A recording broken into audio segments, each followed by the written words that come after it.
Hello, everyone. Welcome to this edition of Hanging Out with Temi. My name is Temi Ajayi, and Miss Soliman is on the show. Hello. Hi, Demi. Hi, Liz. Hi, Miss Grace. How are you doing? I'm good, thanks. I'm preparing for the coronation. Did you guys receive the invite? Of who? Which coronation? Charles? Yes. Your brother? Oh my God. Queen Charles. Well, this is how we do on the show. We just chat, we relax, we gas bag, whatever you call it, until we get our professional on. We just don't do this show on our own. Whatever it is that bothers us or bugs us or concerns or you think is worthy of knowing, we get the expert, don't we, ladies? Yeah. And we're blessed, really, to get the expert in to deal with the issues for us. Last week we were talking about fertility, and this week we're still going into that area. And thank God for Dr. Moses Abe that is coming on the show. After the show, I've got two requests for him. One person, Wow. there's a friend of ours that an associate, so to say, that he's been wanting to have a baby for a long, long time. He's a big guy, and he's about 45 years old, and the wife, they've been married for about 15 years, and they really wanted it. It's a different thing if you don't want a kid and if you're happy with it, but sometimes some people really desperate, and they've done everything. They've gone to all over the world to try to do this, but the way Dr. Abe said it last week, all things being equal, I think they said they try get. If there's anything they could do, they will try their best. I mean, 95% success. You will not be part of the 0.5. So I will be so happy for them if, their dream can come true. This is what I'm saying. I mean, we've got Dr. Abe here for how long, and then we don't know who to talk to, or we got carried away somehow. But this is the time. Their time is here now, and I believe that there will be something positive come out of it. So, how did you feel after that? Like you can freeze your eggs too, and after 35 years old or something like that bracket, there's tendency for the eggs to be less and for the viability of it to be reduced. And I know that they said after 35, there's tendency for you to have kids with disability, Down syndrome, and all that, after that age as well. So there's a risk with age, especially for the women. So, ladies, anything of concern after last week? Insight?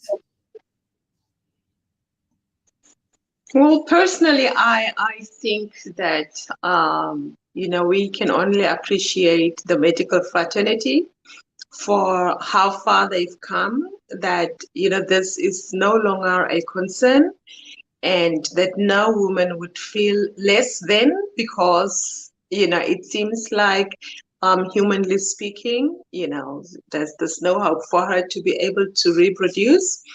But the medical fraternity has made it so easy. There's almost, I don't want to put it that way, but no need for long queues, for miracle long queues. Right. You don't need to go and see a prophet for this. You just have to go and see Dr. Moses and share your story, and help is readily available, and that is a very good thing, really. I think Yeah. I think Yeah, so. I agree. I believe that medicine has gone so far now, and it has progressed so much from when I was in the medical field, a few years ago. I believe that, it has made it possible for a lot of women to have healthy children because of the fact that, their eggs are frozen and they could, have more if they want to. Now, the thing that I wanted to ask last week, but I couldn't because the internet was not very good with me. I just wanted to ask is any of that from a Christian perspective, like is any of that from God at all? Is any of that? In terms of, yeah, in terms of like, freezing your eggs and fertilizing the eggs and the sperm outside in the lab and making kids, like is any of that, like, does the Bible say anything about that or anything? Like, this is a question for you, Temi. Yeah, I believe God has given us wisdom. Is there's wisdom in the Holy Ghost. He's given to his children. He says, I've given to you sparingly to do it, as long as you're not doing it to harm people, but to build people. Right? So they're like what Liz said, there's no point to go and kill, because God is giving us this expertise, He's giving us this intellect. A lot of times we are praying for something that God has given man the ability to do. There are, there could go to a extreme. There will be things that might, which is one of the things that I was going to ask Doctor last week when they were talking about you can change the sex of the child. I thought if you leave the child the way it is, and it's an incubation as it is with the animal, it is to us. We're a higher animal. All animals are equal, but some are more higher than the other. But it's the same thing. It's like hypogenic, what do they call those plants? The transplants. They call this and match that. But with human, when you now start to change the sex of the child, I think you might be changing their DNA. You might be changing the fabric of the egg that is there. That Lord is the God that our God has created. That's where we now start to ask questions. How far do you go with this? But with this type of thing, so far, cautiously, I think God has given these medical practitioners this idea of making life easy for people, if possible, because they're talking about the same husband's sperm and the same wife's eggs. They have not done anything out of ordinary. It's just that the ovule is not conducive to either carry this baby due to hysterectomy, due to excessive bleeding, all sort of things that happen to us. I believe that God honors when you don't manipulate and tamper with the DNA of the baby, because every egg.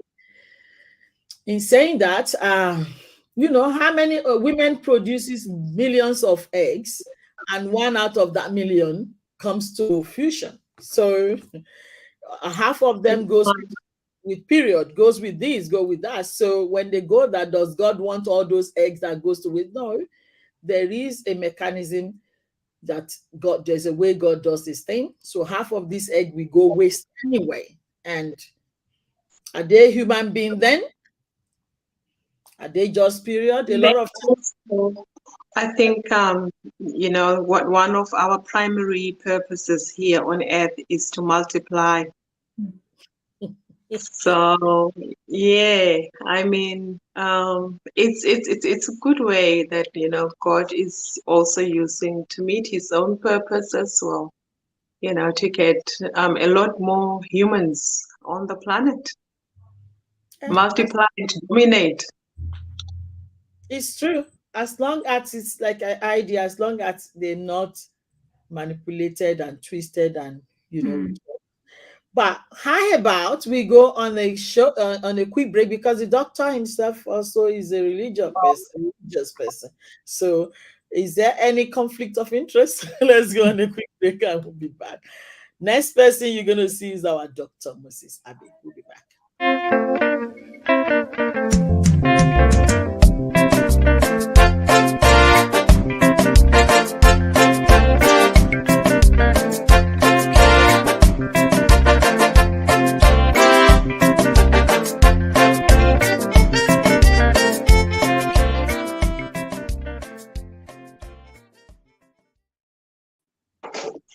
Amazing week to you, Dr. Moses. How are you doing?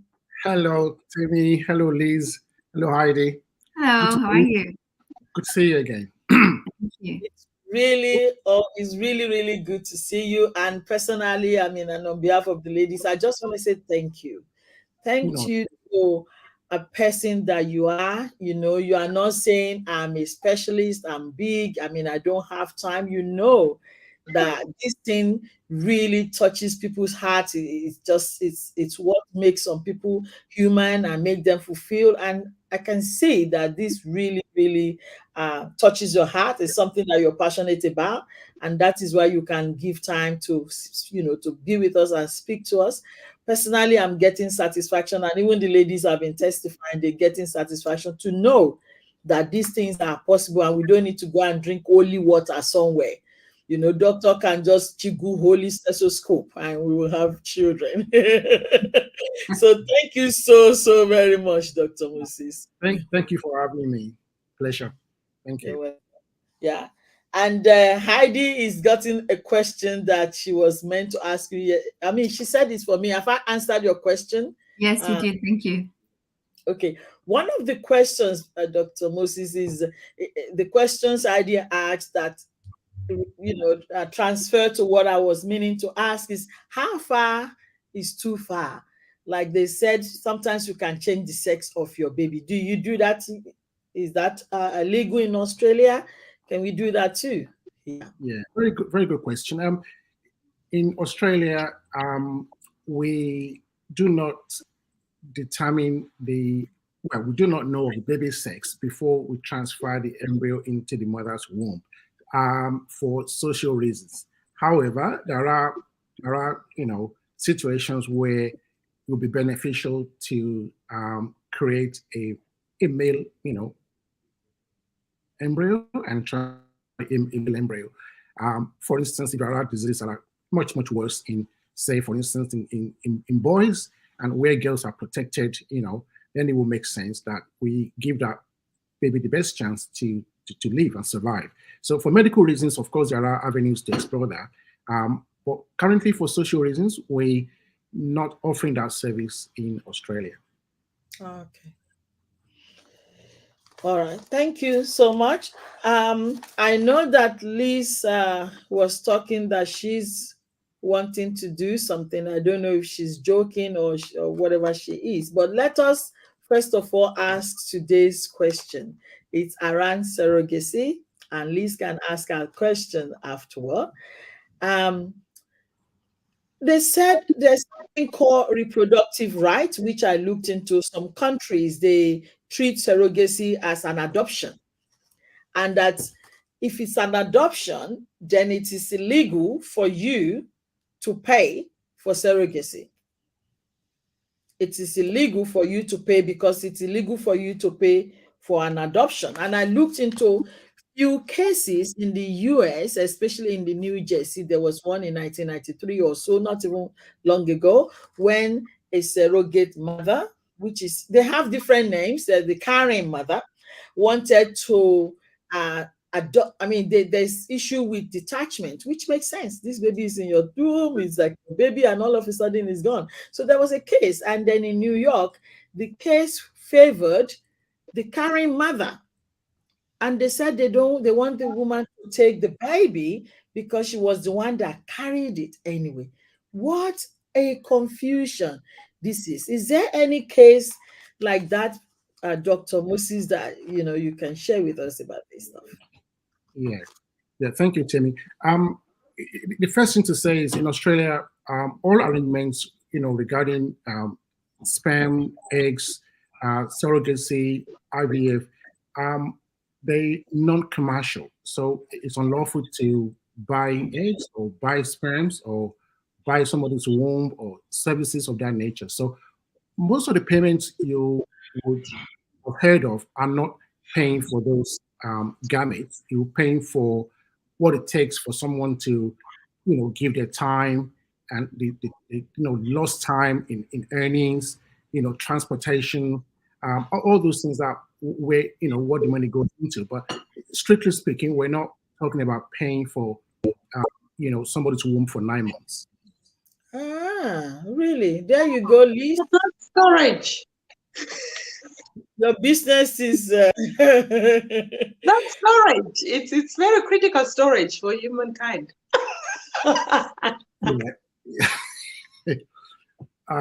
Yes, I'm not aware of what happens elsewhere, but I'll be very surprised if there is a a price tag placed on that sort of altruistic event or situation.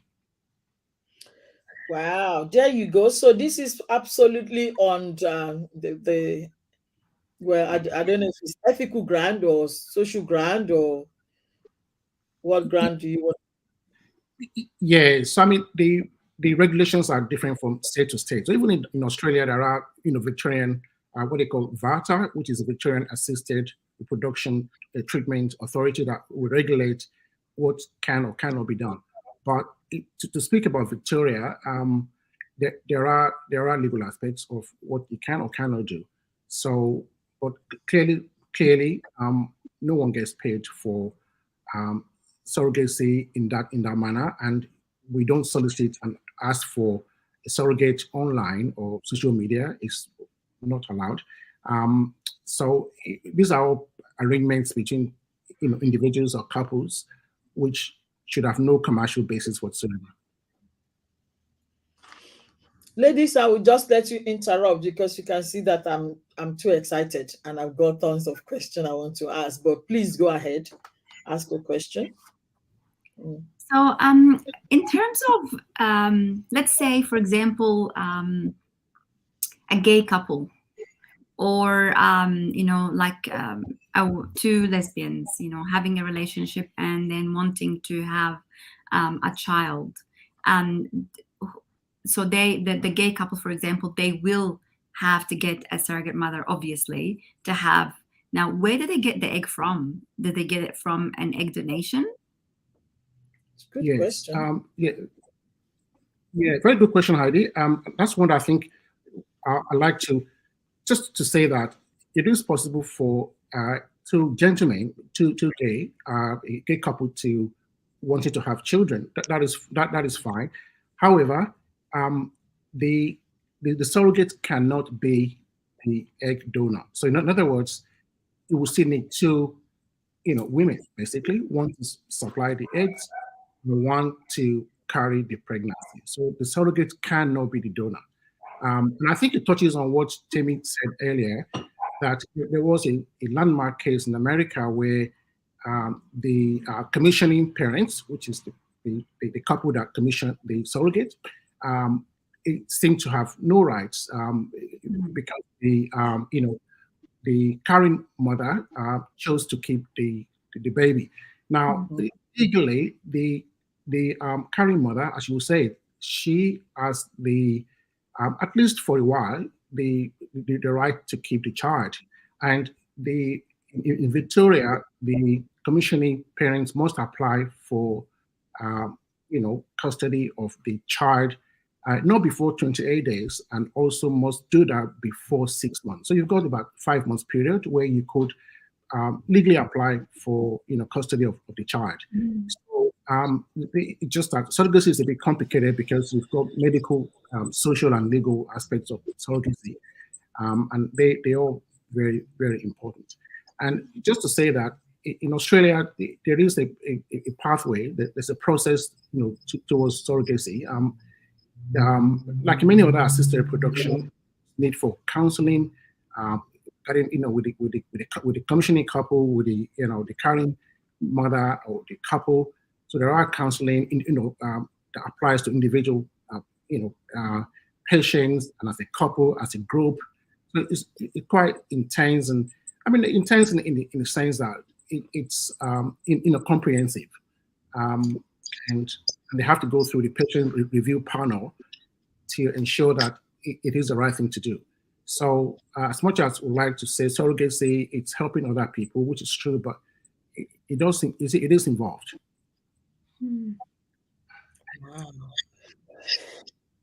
So surrogacy. Sorry, Liz, go ahead. Oh yeah, I wanted to ask. Last week, doctor was saying that a woman who has transited can definitely not get pregnant, so we understand that. But in terms of surrogacy, if she still has a healthy womb and healthy tubes, is that something that can be done?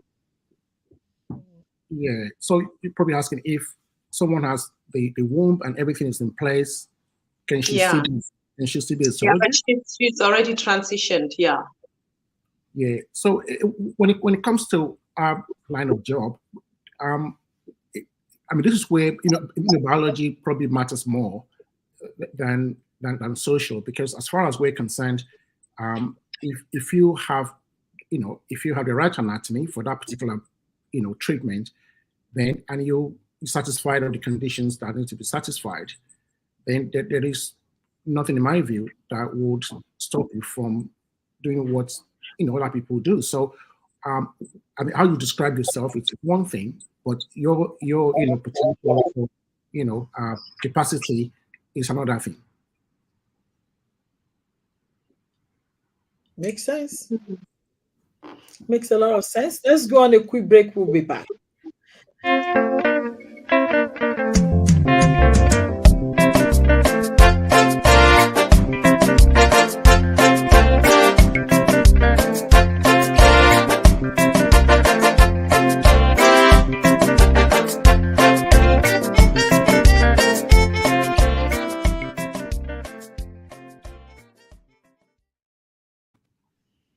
Welcome back on the show. We're still talking about surrogacy, and there has been some serious questions going forth. But I agree with you, Dr. Moses.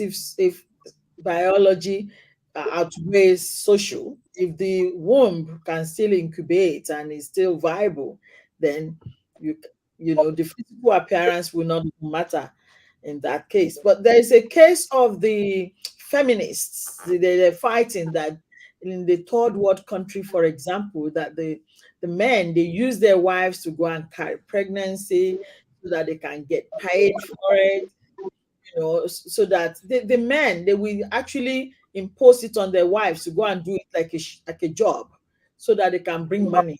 This has been some of the issues that I have seen. Um, would Is it possible for somebody to have a baby, somebody carrying mother from the third world country, for example, and brought the pregnancy here to Australia? Would you accept managing that pregnancy, or would you Yes. question there's a commercial purpose, because they do this sometimes for commercial purposes? Yeah. Okay. Yeah. A good question. The first thing is with regards to the treatment happening on Australian soil, in any particular state. So the laws are quite specific. Whatever happens on the Australian soil has to be within the confines of Australian law. So, however, if a woman, comes in pregnant, it's highly unlikely that she'll be interviewed as to how she got pregnant. Now, if a woman comes to us pregnant for pregnancy care, we have a duty of care to look after her and look after a child. But so unfortunately, by the time someone arrives pregnant, it's of no consequence how the pregnancy happened, apart from looking after her and the child. So I hope that clarifies that. Yeah, I think so. You were saying things before that the care that they get. So, what sort of care? Because I'm thinking, what if it was the woman that initiated this process, and then, or it was the husband that initiated the process, and then there's a confusion in the future. Um, which is possible, because I'm just looking at myself as a surrogate mother. I think I'll be so attached to that baby, and I will come back. Like, I might even say I don't want the baby, but I want to see the baby. I want to see something. I want to see. What if that happened? How do you manage? Do you prepare them in advance for possible things like this? Yes. So the process of surrogacy, particularly the intended surrogates, would have to be screened for certain things. So they usually of certain age, usually above 25 years of age. Usually, a woman who has been pregnant before and had his child a live birth, and has obviously bonded with our own biological child. I mean, those things are not foolproof, but they are steps taken in the right direction. And apart from that, everyone has to undergo counseling with psychiatrists. Psychologists are accredited for that particular purpose. So they very rigorous steps to ensure that all parties are informed and go through appropriate counseling and support before that happens. Now, of course, 9 months is a long time. You might say something today and change your mind tomorrow. That's always the case, and it's always a risk, in surrogacy that the carrying mother may develop bond with the child in pregnancy and beyond. That may make it difficult. That is true.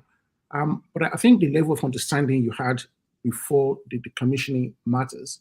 In particular, if a couple is commissioning another couple to assist, there is ongoing, discussion and support. I think it's highly unlikely, though, that someone would agree to that arrangement if there was no commercial interest in the first place, to just simply say no. But I think you have to see that way. There are cases where it's been difficult, but mostly it goes very well. Really? Very interesting. For me, I would think commercial is better. Let's just do this deal. I pay you off and you're never to return. Than when people say they do things for you, especially our people from where I come from, they can just come and do Oshomalu and sit at your door and say, I helped. But I will put this to you as a question, Timmy. If the basis for that relationship is commercial, now, what stops the carrying mother from saying, if you don't give me more money, I will not release your child?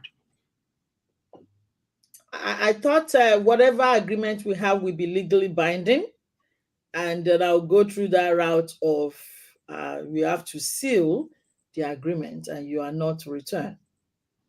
That's correct, exactly. And if that basis was altruistic in the first place, I think the chances are, because you did that for the good of everyone, you're less likely to request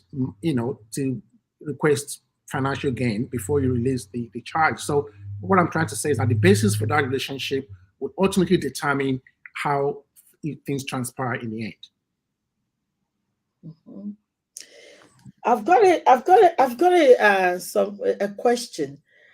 In the birth certificate, I heard recently that they were saying there's a carrying mother, there is a mother, there's this, there is that. In the certificate, do you have to note carrying mother?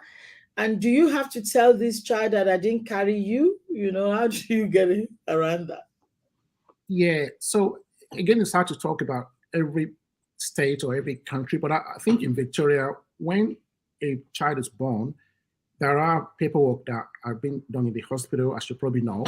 And those paperwork do not take into account whether they were born through IVF or born through IUI or donor sperm or donor eggs. It's purely the mother's name on the birth certificate and on those paperwork.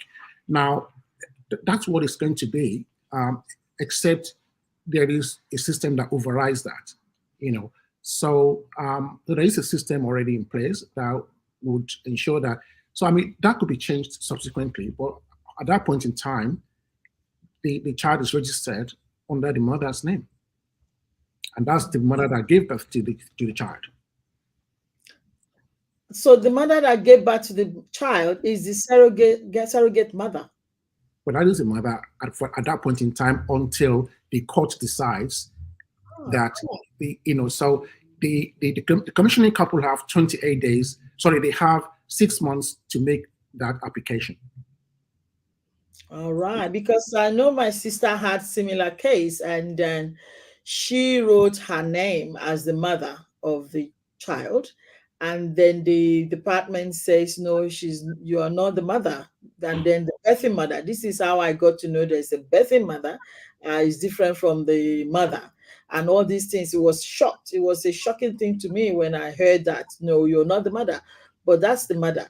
Because now, sorry, doctor, I just want to clarify this. It's the woman's egg and the husband. So this child belongs to this couple, or can you get, well, Yeah. sorry.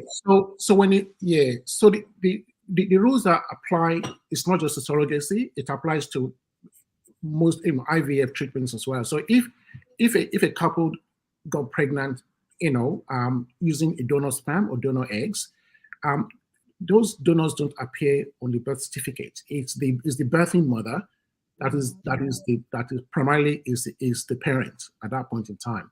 I mean that may be altered and be amended, but for surrogacy is the same. It's the birthing mother that is the mother, and that will be the case for at least 4 weeks. And then after which the commissioning parents could apply to start the process to change that over. Quite informative. Thank you so much. Let's go on a quick break. We'll be back.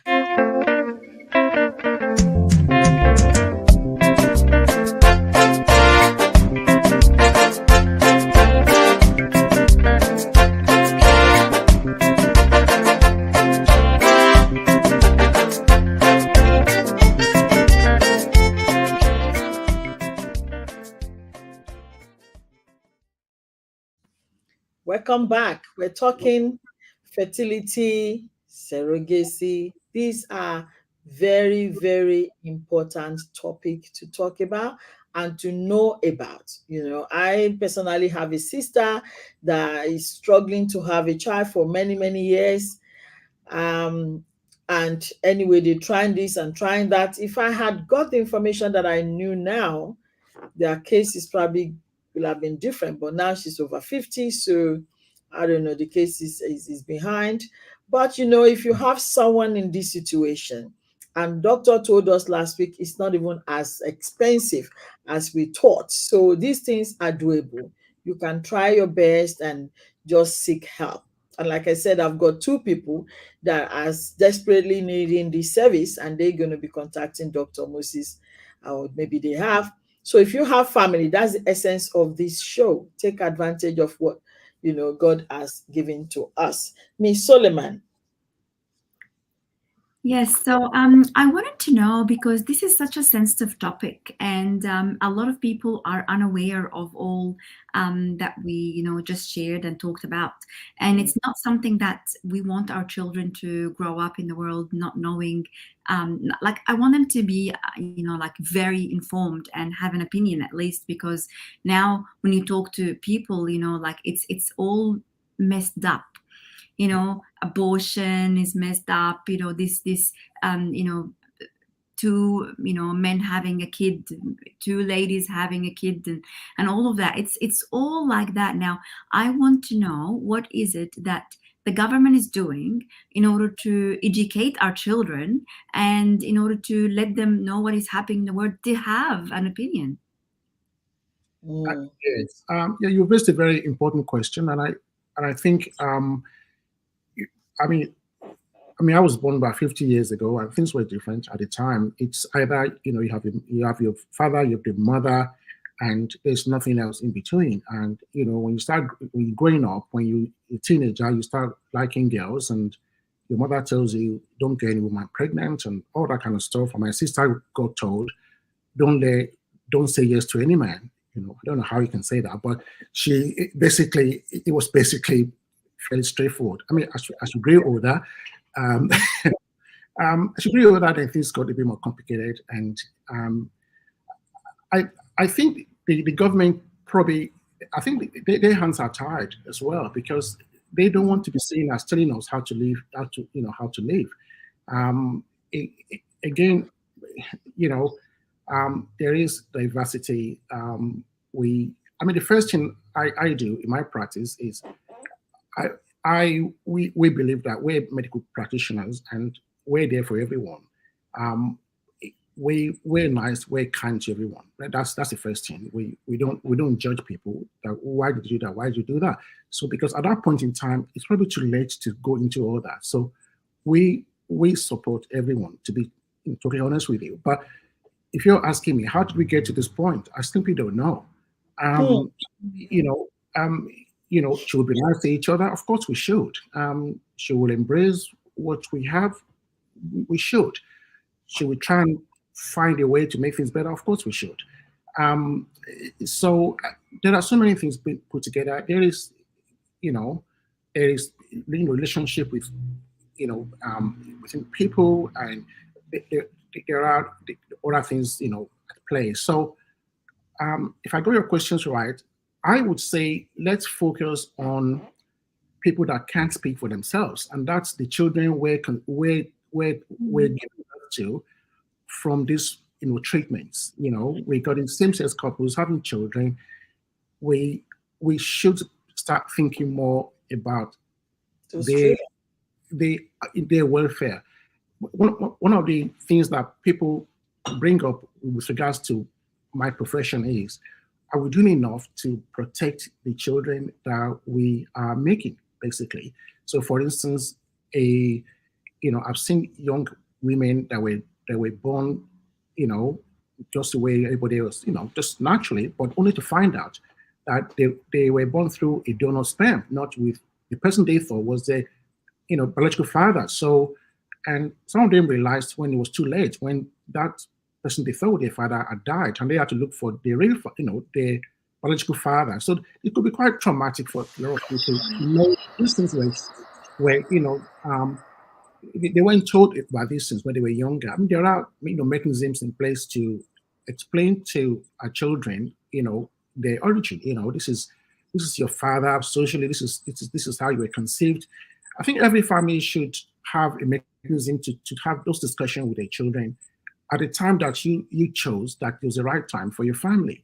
There is no good or bad time as far as I know, but enlisting the assistance of qualified counselors and people experienced in fertility counseling would be quite valuable. So yeah, so I will focus more on the lives and welfare of the children, which, as far as we're concerned, they're all blessings. All kids are blessings, but it should go beyond that. They also need to, have some rights to know how they were conceived, and their welfare is very important.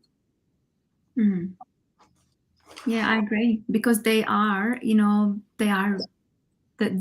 minors, and they don't have a voice yet, but yet they are coming to the world and not having the rights and the voice yet.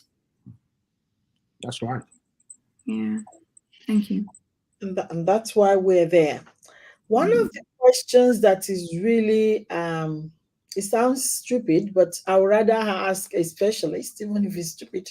I'm talking to the specialist. I don't know as much as you do, but so now if I'm carrying this baby as a surrogate mother, is part of my DNA, you know, diffused into that baby, because the umbilical cord, doesn't it attach to me? And doesn't the baby feed on me? And isn't part of me gone to this baby, really? Yes. Now, when you're pregnant, as early as 7 weeks, the baby's DNA could be found in the mother's blood. And it wouldn't matter which egg was used or whether it was your own egg or somebody's eggs. But the truth is, when you're pregnant, placenta will allow some of the baby's DNA to filter into the mother's blood. So, and if you remember, from 10 weeks onwards, we do what we call the harmony test or the NIPS test, which is where we're looking for signs of chromosome issues like Down syndrome Right. may affect the baby from the mother's blood. So that tells you that the baby's blood, somehow does mix with the mother's blood. And we know there's evidence that even once a woman has finished the pregnancy, she carries the DNA of the baby almost for an entire life. So it is true that getting pregnant goes beyond just a big bump. It goes beyond that. There is exchange of DNA, and that is true, and that will impact on, obviously, how things, how we interact beyond that. It's yeah. So, and of course, the mother too will release some. There are some, you know, um, DNAs that will filter through, in that direction as well. And if you remember from earlier, where we used to have what they call rhesus disease, where baby become jaundiced and because the mother and the baby had different blood group. I mean, the reason for that is because the mother produced some, some protein called antibodies that was able to pass through the placenta and now destroy the baby's blood cells. So there is an exchange of, of different components of things going, back and forth. So it is true that once you're pregnant, it wouldn't matter whether it's your own egg or not. You formed a biological bond with that child. That is true to some extent, and your behavior will be affected by those to some extent. I mean, when I say behavior, I mean biologically, you will behave differently compared to if you never carried a child or be pregnant before.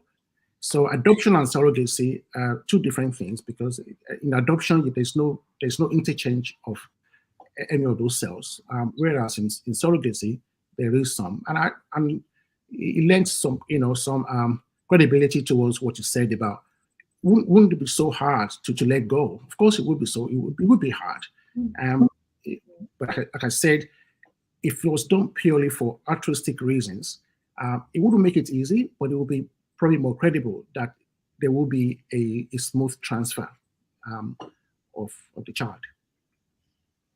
Wow. Okay. Liz, there you go. You wanting to Liz was wanting to do surrogacy, but I think Liz is wanting to do it for her commercial gain. But that, of course, is being blown away because you can't do that in Australia. It's like, thank you so much. Goodbye. No, we will negotiate. So you too quick to cancel me out, Timmy.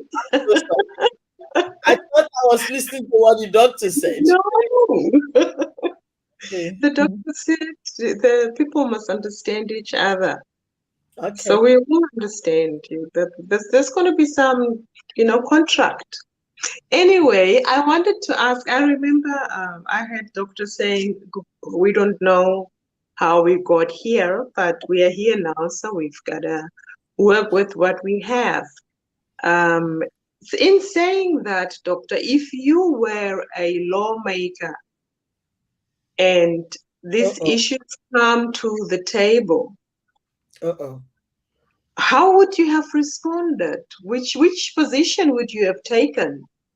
Doctor, can you please? So let's go on a quick break because the list is turning my head. We'll be back.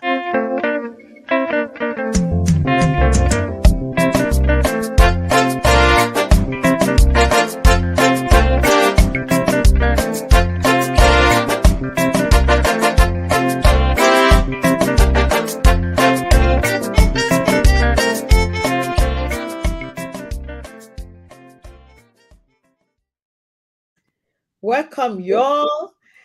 I need to say, if you got a sister or a brother that is in this situation that we're talking about, reach out to Dr. Moses. His doors are always open. He's already told us before to help you. Let people know what is going here and share this session with your sphere. The table is looking like a hot seat. Now we're putting a doctor who is a medical practitioner into a political sector. So this is getting a little hot. And I'm thinking, Liz was asking this question before, that if doctor is in a position of power, as in terms of political power, will he change anything, and what will he do to the case that we're here where we are now? Where we are now, we're not talking about just surrogacy and fertility. We're talking about how far that this can go. That's what I believe that Liz is talking about. So, doctor, sorry. Yes. So, Liz, can I just remind you that I'm a baby maker, not a lawmaker. I know, but I mean, I heard you say that, how did we get here? I don't know, but we are here now, so we've got to make the best. And that comment sounded like, you've got reservations.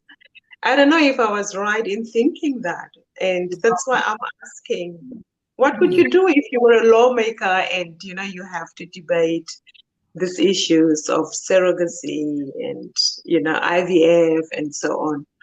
Which position would you have taken? Yeah, right. For the start, now, I mean, the best way to still have children is still by private arrangement in your bedroom. Coming to see me is obviously when things haven't worked. So the lawmakers don't have much to say about what happens, under your roof. They only get involved when you start seeing someone like me. So I think I would say maybe we should do whatever we can to ensure that um, couples are able to help themselves. Um, you know, prevention medicine. I mean, not everyone that sees me needs surrogacy. Some people need ovulation induction. They need to work through male factor, which is a big factor and it's growing. How to make men more healthy. I mean, I'll give you a shocking example. The amount of sperms men produce today, of my age, is only half what our fathers produced.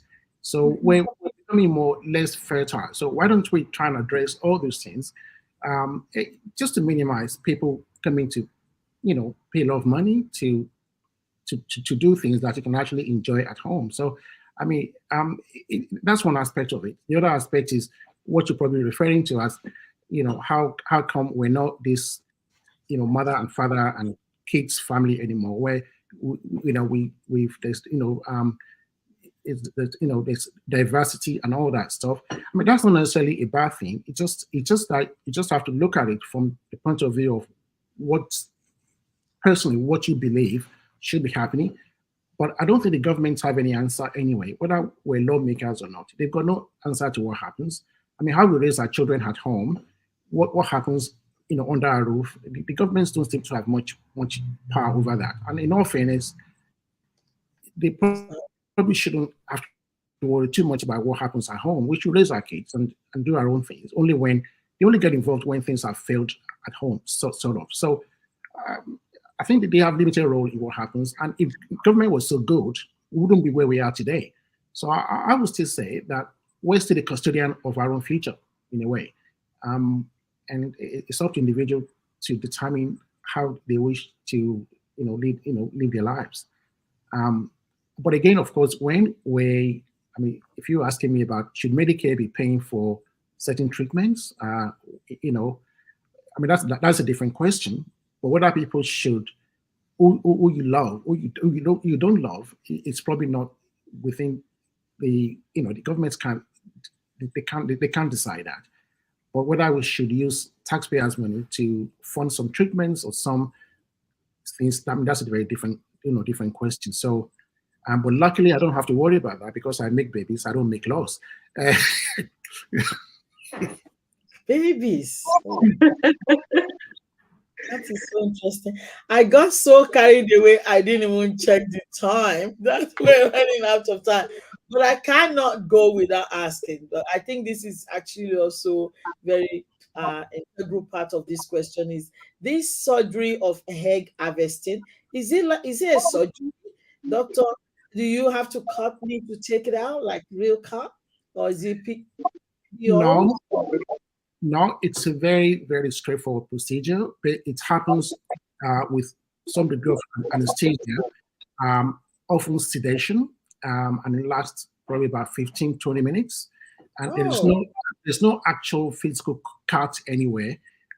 The method is through what they call transvaginal ultrasound, where we use a scan and goes internally, and through that, using that probe, there's a tiny needle that goes with that probe and goes straight from the vaginal area straight into the ovaries and drains the fluid around the eggshells.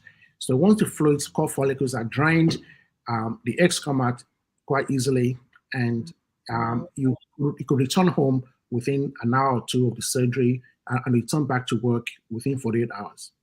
Wow, that's so easy. And when you put them in the fridge, like the babies are cold in the fridge. I mean, can they come and visit the eggs like once a week to just come and say hello, or do they do all that? I would love to. Of course, yeah. So they're in the fridge. But once they're in egg stage, they're still slowly getting there. But once they're fertilized, of course, they become embryos, and they could certainly come and see them. But we always have a joke at work that the scientists that handle the eggs and the sperms, we call them embryologists, and they pride themselves in saying that they were the first babysitters, um, which they are. That is so sweet. In fact, it's interesting because the process is looking like it's possible, it's doable, it's not that hard. I mean, if you really want these babies, and if you've got the eggs and you're viable, why not? I'm really grateful to you for what you do, but we're not going to let you go without giving us an advice, or you told us last week that we can go through our doctor, get a referral to come to you, unless it's absolutely necessary that they can come directly to you, but there's a process to do that. Please tell us. Yes, yeah. Thank you. So, in Australia, as you probably know, you can access your specialist either self-referral or through the GP. But we still encourage the GP only because the GPs are able to almost triage and direct, pointing in the right direction. And GPs do have directories of local specialists, and they often good in getting the blood tests, the scans, and all that. And even for ongoing support, it's always good to have a network of support, be it your nurse, your GP, the psychologist, the counselor.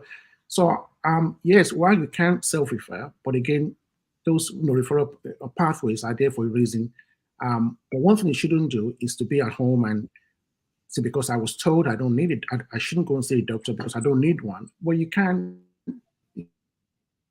Still, pick up your phone. What's it called? We've got nurses that you can talk to. You can call our nurses and say, I've had trouble with ABC and D. What can I do? So you don't often have to see me, because there are nurses that will tell you and say, well, maybe you should go and see Dr. Abe, because what you described seems like we should see you. So yeah, there are pathways of that nature. we can't thank you enough. Thank you so much, ladies. You want to thank Dr. Moses Abe for us before we just call it a day for today. Amazing. I'm being comforted. Thank you so much, Dr. Moses. That was really informative. Thank you. Thank you. Thank you, Harry. Thanks, Liz. And thanks, Timmy. And I asked Dr. Abe last week for his details, and you said he will give it to us this week. So I sent it to you. I thought I sent it to you. Telephone number? Of course I have his number. Please share my number, Timmy. I have the number. We're here for the community. How would the community get hold of Dr. Abe? All right, Dr. Abe, he just give us an information what you feel comfortable how to reach him. Yeah, so you can go to our website. Is www.melbournefertilityclinic.com.au, and that would basically show how to make an appointment through with our lovely admin staff. So or you can go to drmosesabe.com, and again it's fairly straightforward, I think. Fantastic. Thank you so much. Timmy, can I say something? I think Dr. Abe is also very responsive on Facebook, because I actually did ask him a question on Facebook some time ago, and he responded. Yes. The only specialist that I see that has got time for people. Most specialists don't talk to my PA, and then they will talk to me. Because without people, we can't achieve pregnancy. So we need people. That's true. We do need people. Thank you so very much. You said something very paramount, and I buy into it. It's not about how the egg is harvested, where it's harvested is about the human being that is brought to life. And I think all I just want to say is to be kind to each other, because sometimes you might see some people in a situation, you don't even know their situation, they can't even tell you what the situation is, and it's nothing that they're going to ever tell you, but they are who they are because probably of the journey they have come from. So let us be loving and be kind to each other. And I just pray that all of you that are needing the fruit of the womb, you go to the right place and you'll be blessed and you'll be comforted. Appreciate you, Dr. Mrs. Abby. God Thank you bless you for having me. Thank so you. Thank you. very much. Yeah, we're going to end it today. I hope you have enjoyed this session. I have enjoyed it. I mean, I've got children, but every time I talk about babies, like I haven't had one and I want to take another one. I don't know about you. But until next week, though, have a wonderful, wonderful week ahead. Thank you for now. Bye bye. Thank you. Bye.